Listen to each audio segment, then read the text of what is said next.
Assalamualaikum warahmatullahi wabarakatuh. Hai guys, welcome to my channel.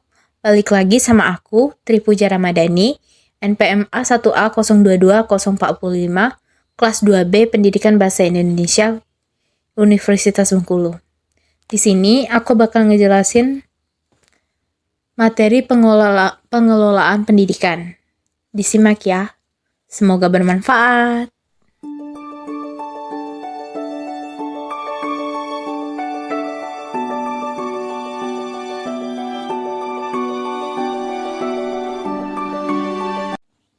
Oke, kita masuk ke materi pertama, yaitu pendidikan sistem. Nah, sistem menurut Oxford English Dictionary adalah sekumpulan hal yang saling berhubungan atau saling tergantung sehingga membentuk suatu kesatuan yang kompleks. Suatu keseluruhan yang terdiri dari bagian-bagian yang telah disusun dengan teratur menurut skema atau rencana tertentu.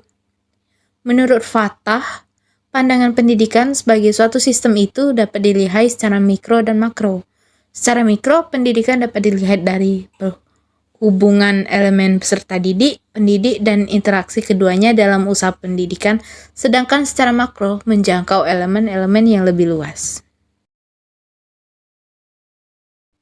Nah, kita masuk ke materi selanjutnya, yaitu sekolah sebagai suatu sistem. Sekolah sebagai suatu sistem itu mencakup beberapa komponen, di mana di antara komponen tersebut saling terdiri dari beberapa faktor dan komponen yang satu dengan komponen yang lainnya, saling terkait sehingga membentuk suatu sistem. Komponen dari sistem sekolah terdiri atas masukan input, proses, keluaran langsung, output, dan keluaran tidak langsung, outcome. Adapun ciri-ciri dari sebuah sistem itu adalah terdiri dari banyak unsur, masing-masing unsur memiliki peranan spesifik untuk mendukung fungsi keseluruhan, tersusun dalam satu tatanan tertentu, dan di antara masing-masing unsur saling mempengaruhi ketergantungan dan berhubungan secara berkomunikasi. Berproses melakukan transformasi dengan mekanisme tertentu, tidak tergiur dari pengaruh lingkungan, mempunyai maksud dan tujuan, memerlukan masukan dari luar atau lingkungan, memiliki mekanisme yang kontrol, dan mempunyai batas waktu. Kemudian materi selanjutnya kita masuk ke input sekolah. Masukan atau input sekolah adalah segala sesuatu yang diperlukan oleh sistem sekolah untuk menghasilkan keluaran yang diharapkan. Masukan atau input terdiri atas 3 hal, yaitu masukan baku, merupakan siswa termasuk karakteristiknya, masukan instrumental, yaitu guru, sarana dan prasarana, kurikulum, dan pengelolaan sekolah, masukan lingkungan, yaitu segala sesuatu yang berada di luar lingkungan sekolah. Kita lanjutkan ke materi selanjutnya, yaitu proses sekolah. Menurut Sagala, proses adalah perubahan dalam suatu objek atau organisme, khususnya tingkah laku atau perubahan psikologis. Proses sekolah adalah segala kegiatan yang dilakukan oleh sekolah, termasuk segala proses yang terjadi di dalam sekolah atau kelas, dalam rangka mengubah masukan untuk menghasilkan keluaran yang ditargetkan.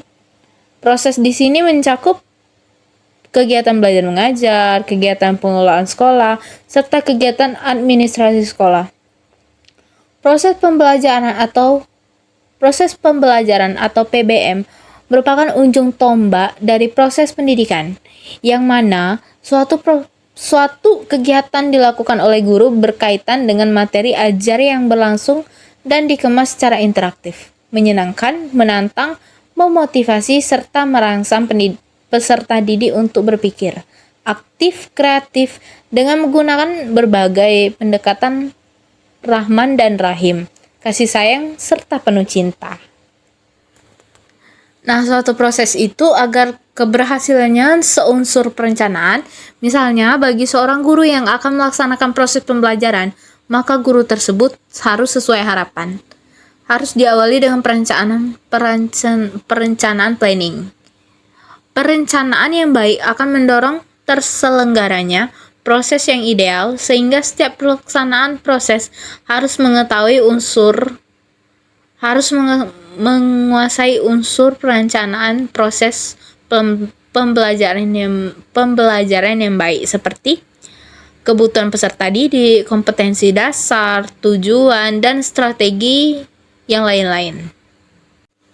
Kita masuk ke materi selanjutnya, yaitu output sekolah. Output merupakan hasil dari proses menghasilkan lulusan sesuai dengan standar tertentu dan tentunya sesuai dengan harapan memenuhi kebutuhan yang diinginkan oleh masyarakat, orang tua, dan pemerintah. Output pendidikan sebagai suatu sistem dapat dicerminkan dari suatu prestasi mutu lulusan sekolah. Materi selanjutnya sekaligus yang terakhir adalah outcome sekolah. Outcome merupakan keluaran tidak langsung yang menentukan berhasil atau tidaknya sistem sekolah. Outcome pendidikan sebagai suatu sistem dapat dicerminkan dari mutu lulusan sekolah, dapat melanjutkan pendidikan ke tingkat yang lebih tinggi, atau dapat bekerja. Nah, sekian materi dari saya. Untuk kedepannya, semoga saya lebih baik lagi, dan materi sebelumnya semoga bermanfaat. Kita ketemu lagi di materi selanjutnya. See you, bye-bye. Terima kasih sudah menonton. Bye!